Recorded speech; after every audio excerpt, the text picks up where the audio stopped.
Rossiyadagilar endilikda Zolotaya koronadagi qarzlaringizni ba'zidan o'chirishning imkoni bor.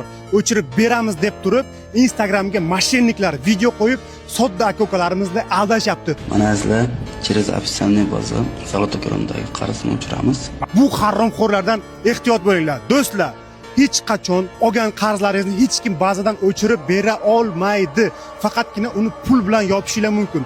Bu haromxo'rlar aka-ukalarimizdan 10 ming, 20 ming tashlab bering aka, yopib beramiz deb turib, pulini ham olyapti, dalnilarini ham olyapti, u qarzni yopib turib 50 ming yo'qsa keyin uni ustiga 100 ming qarz olib, yo'qolib chorniga tiqib ketyapti. Videoga bitta like bosing va video rolikni tanishlaringizga jo'natib qo'ying, ogoh bo'lsin. Kanalimga obuna bo'lib qo'ying.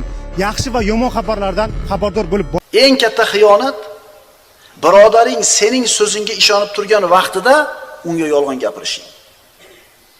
Seni rost gapiryapti deb ishonib turibdi.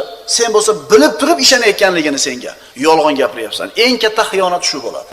Hazrat Umar roziyallohu anhu gaplari bor. Biz deganlar birovlarni aldaydigan darajada pastkashmasmiz va har doim aldanaveradigan darajada ahmoq emasmiz.